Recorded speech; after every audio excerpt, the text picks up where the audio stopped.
Hello. আরে মামা পুরা চিল অবস্থা। আর ঠিক আছে, ওকে কোনো সমস্যা নাই। শুন, সারাদিন ঘুরমু ফিরুন, ভাই ব্রাদার মিলা চিল করুন বেটা। হ্যাঁ ঠিক আছে। আর গাড়ির টাকা ওইটা খরচ আমি দিব না, মাল পানি যা লাগে ওটা আমি দিব, ওটা সমস্যা নাই। আচ্ছা রাখ। কি কে বন্ধু?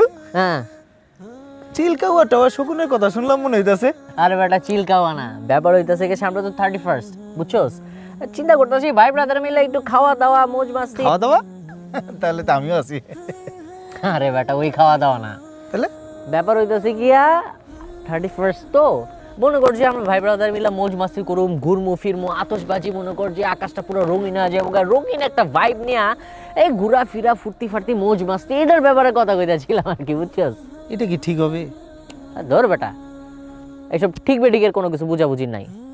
তোর একটা ব্যাপার বুঝাই কই, এই যে নতুন বছরটা যদি মনে কর যে আমরা মৌজ মাস্তি দেওয়া শুরু করি, তাহলে মনে কর সারাটা বছর মৌজ মাস্তি আর চিলের উপর দেওয়া যাইব। এটা লাগে কাহিনী। এইসব অন্ধকারের যুগ, কুসংস্কারের যুগ কি এখনো আছে? আমরা যদি নতুন বছরে আনন্দ ফুর্তি দিয়ে মোজ মাস্তি দিয়ে আমন্ত্রণ জানাই, পুরানটা তো কাইন্দা কেটে বিদায় দেওয়া উচিত ছিল না? দেখ ভাই, ভাই ব্রাদার মিল্লা ঘুরমু, আনন্দ ফুর্তি করুম, মৌজ মাস্তি করুম, এই সবের ভিতরে এত কিছু চিন্তা করার কোনো দরকার আছে? অবশ্যই আছে। কেন আছে দেখ, এই দেখ। বাংলাদেশে গত 5 বছরে 31st নাইটের আতশবাজির কারণে 280টিরও বেশি অগ্নিকাণ্ডের ঘটনার পাশাপাশি শুধু গত বছর 2 শিশুর প্রাণহানি ঘটে। পাশাপাশি শব্দ দূষণ ও বায়ু দূষণে হার্টের রোগী বাড়ে ব্যাপক হারে। 31st নাইটের আতশবাজিতে বিশ্বব্যাপী পাখিরা ভয়ে আতঙ্কে ছোটাছুটি করে।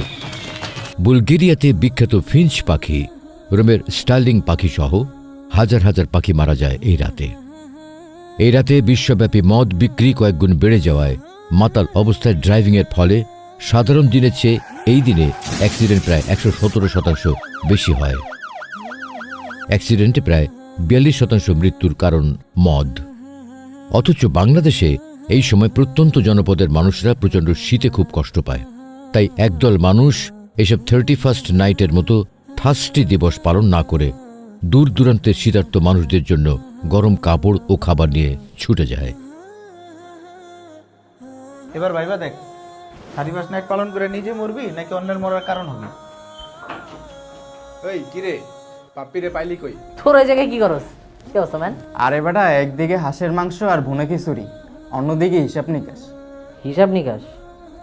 কি এর হিসাব নিকাশ, কত একটু শুনি। গত বছর কি কি ভুল করলাম, সেই ভুল কিভাবে শুধরে চলবো। আর কতজনকে এবছর দাওয়াত দিছি দিনের পথে, সামনের বছর কয়জনকে দাওয়াত দিমু, এইটারও হিসাব নিকাশ এখানে হবে। এই বছর কতজনরে দান করতে উৎসাহ দিছি, আর সামনের বছর কতজনরে আরো বেশি দান করতে উৎসাহ দিম। নে তো এবার 31st নাইটে কি কি করবি সেটা ভেবে দেখ।